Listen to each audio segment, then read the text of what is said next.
우리는 여기에서 믿음이란 우리 각자에게 개별적으로 구원의 빛으로 찾아오신 주님에게 빛의 삶으로 응답하는 것임을, 다시 말해 우리의 삶을 영원한 빛의 영상으로 드리는 것임을 알게 됩니다. 창세기 22장 11절에 의하면 하나님께서 아브라함을 아브라함아 아브라함아 부르시고 찾아가십니다. 출애굽기 3장 4절에 의하면 시내산에 있는 모세를 하나님께서 모세야 모세야 하고 부르셨습니다. 사무엘 역시 마찬가지였습니다. 아니, 성경에 등장하는 모든 믿음의 지도자들은 지극히 개별적으로, 개인적으로 주님의 부르심을 받았습니다. 그들은 개인적으로 주님의 구원의 빛을 경험했습니다. 그리고 그들은 모두 그 이후에 그 빛에 응답하는 삶을 살았습니다. 그래서 그들의 삶 역시 한 커트의 영상으로 표현한다면 사도 바울처럼 영원한 빛의 영상으로 표현되고 있습니다. 한국 가톨릭 교회 역사상 조선 땅을 최초로 밟았던 신부는 청나라 사람 주문모 신부였습니다. 자생적으로 생겨난 조선 땅의 가톨릭 신도들이 북경에 있는 주교에게 조선 가톨릭 신도들을 위해서 신부를 보내줄 것을 요청했습니다. 이에 북경 주교는 로마 교황청의 허가를 받아서 조선인과 외모가 똑같은 청나라 사람 주문모 신부를 한국에 파송했습니다. 1794년 12월 23일 얼어붙은 압록강을 걸어서 건넌 주문모 신부는 그 다음 달인 1795년 1월에 비밀리에 서울에 잠입하는 데 성공했습니다. 그 당시 외국 신부가 포교 활동하는 것은 법으로 금지되어 있었습니다.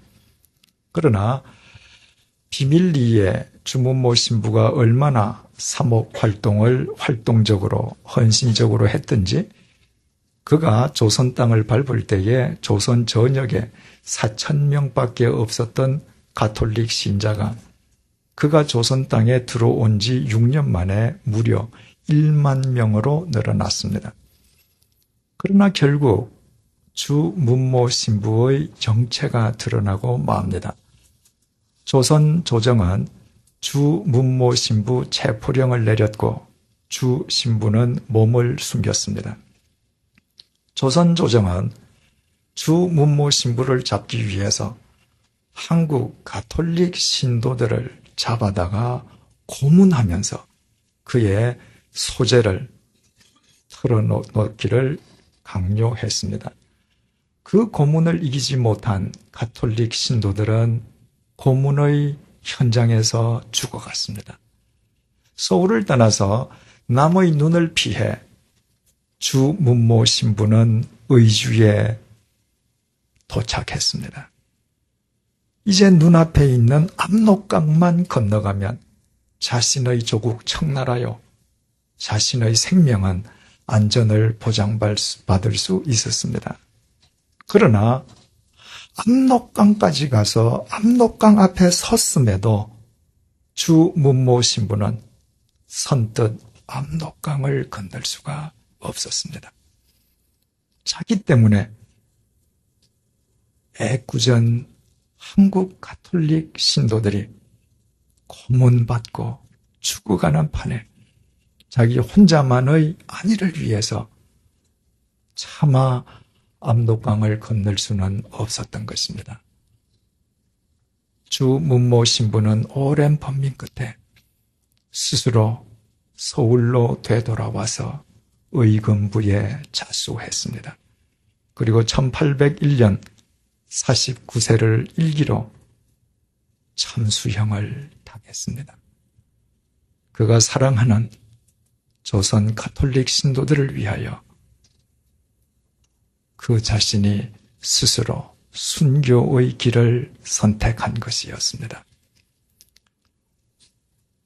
이와는 정반대되는 이야기도 있습니다.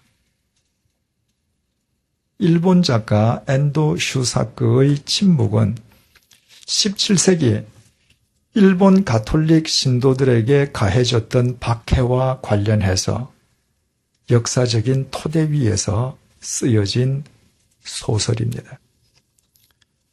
포르투갈의 젊은 신부 로드리고가 일본에 상륙해서 포교 활동을 하던 중에 한 배교자의 밀고로 일본 관원에 체포당하고 맙니다. 그날부터 로드리고 신부는 매일 여러 종류의 모진 고문을 받게 됩니다. 그러나 고문보다 더 고통스러운 것은 일본 관원들이 매일매일 배교할 것을 강요하는 것이었습니다. 예수님의 초상화가 그려진 성화를 놓고 배교의 증거로 그 성화를 밟을 것을 강요하면서 고문을 가했습니다.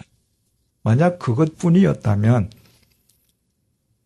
그것은 오히려 간단한 문제일 수도 있었습니다. 끝까지 신앙을 지키다가 순교하면 되기 때문입니다. 그런데 젊은 로드리고 신부를 더 고통스럽게 했던 것은 만약 네가 배교하지 아니하면 네가 배교할 때까지 일본 가톨릭 신도들을 매일 고문하면서 죽이겠다는 일본 관원의 협박이었습니다. 그리고 그날 이후부터 로드리고 신부가 배교하도록 일본 관원들은 매일매일 일본 가톨릭 신도들을 고문했습니다. 믿음이 출중한 신도들은 그 고문과 죽음을 믿음으로 받아들였지만 그렇지 못한 신도들 가운데에는 모진 고문을 이기지 못해서 로드리고 신부에게 제발 배교하라고, 제발 예수님의 초상화를 밟아달라고 원망하거나 애원하는 사람도 있었습니다. 그럴 때 어떻게 해야 하겠습니까? 자신의 신앙을 지키려 하면 죄 없는 일본 신도들이 매일매일 죽어야 합니다. 사랑하는 그들을 살리려면 자신은 배교자가 되어야 합니다. 하나님 어떻게 해야 합니까? 아무리 기도해도 이제 끝까지 그러하셨던 것처럼 주님은 아무런 응답을 하지 않으셨습니다. 언제나 침묵만 하셨습니다. 주님의 침묵 속에서 마침내 로드리고 신부는 배교하기로, 아니 예수님의 초상화를 밟기로 결심합니다. 그것은 로드리고 신부로서는 순교보다 더 어려운 일이었습니다. 순교는 죽음의 고통이 있긴 하지만 일단 죽고 나면 동료들로부터 영웅으로 추앙받습니다.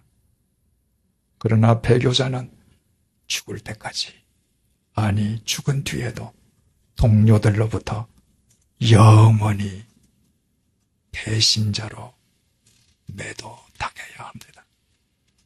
그런데도 로드리고 신부는 순교보다 더 어려운 그 길을 택했습니다. 그것이 일본 신도들을 살리는 길뿐만 아니라 주님의 뜻이라고 그는 생각했습니다. 그는 예수님의 성화를 밟기 위해서 발을 들어 올렸습니다. 발에 심한 통증이 엄습했습니다. 바로 그 순간에 그토록 오랫동안 침묵하기만 하시던 주님께서 로드리고 신부에게 말씀하셨습니다. 밟아도 좋다. 내 발의 아픔을 내가 제일 잘 알고 있다.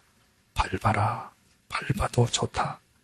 나는 너희들에게 밟히기 위해 이 세상에 왔고 너희들의 아픔을 나누기 위해 십자가를 짊어졌노라.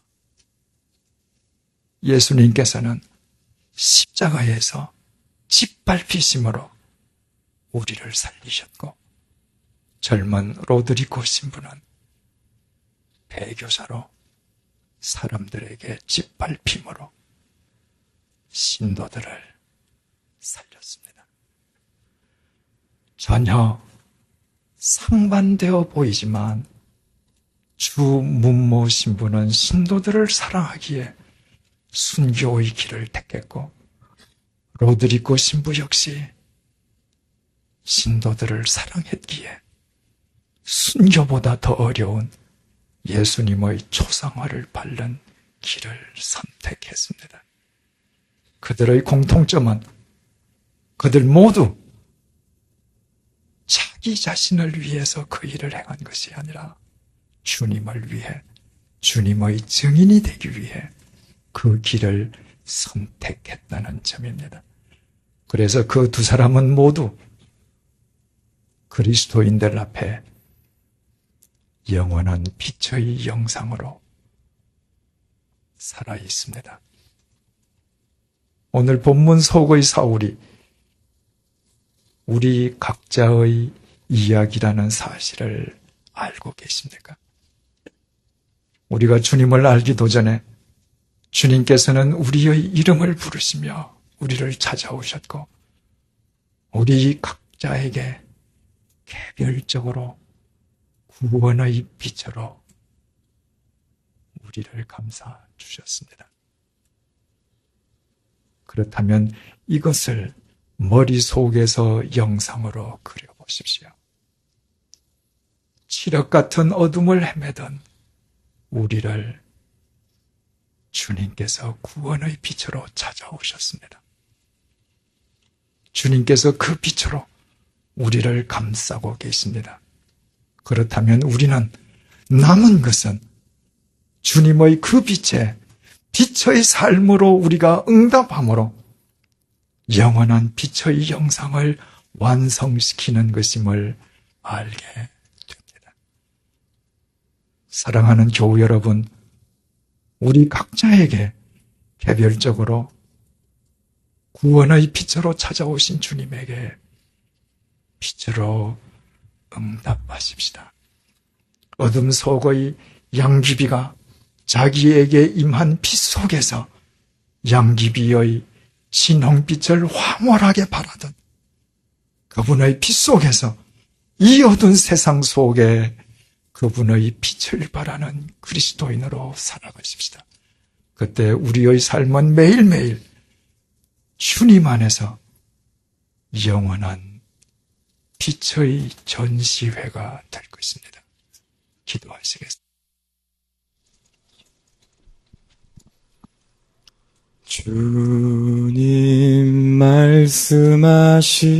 말씀하시면 내가 나가리다. 주님 뜻이 아니면 내가 멈춰서리다. 나의 가고 서는 것 주님 뜻에 있으니 오 주님 나를 이끄소서. 뜻하신 그곳에 나 있기 원합니다. 이끄시는 대로 순종하며 살리니 연약한 내 영혼 통하여 일하소서. 주님 나라와 그 뜻을 위하여 오 주님 나를 이끄소서. 주님 말씀하시면 내가 나가리다. 주님 뜻이 아니면 내가 멈춰서리다. 나의 가고 서는 것 주님 뜻에 있으니 오 주님 나를 이끄소서. 내가 주님을 알기도 전에 어둠 속을 헤매던 나의 이름을 아시고 나를 개별적으로 불러주시고 나에게 구원의 빛으로 임해주신 주님, 이제부터 나의 삶이 주님의 그 사랑에 대한 응답이 되게 하여 주옵소서. 주님을 위해 나아갈 때 용기 있게 나아가게 하시고 주님을 위해 멈추어야 할 때 주저없이 멈추게 하여 주옵소서. 인생의 날씨가 맑을 때나 구절 때나 낮이나 밤이나 사람들로부터 칭찬받을 때나 짓밟힐 때나 오직 나의 삶이 이 세상의 어둠을 밝히는 진리의 빛이 되게 하여 주옵소서. 그리하여 나의 일평생이 주님의 구원의 빛을 세상에 보여주는 주님의 빛의 전시회가 되게 하여 주옵소서. 예수님의 이름으로 기도드립니다. 아멘.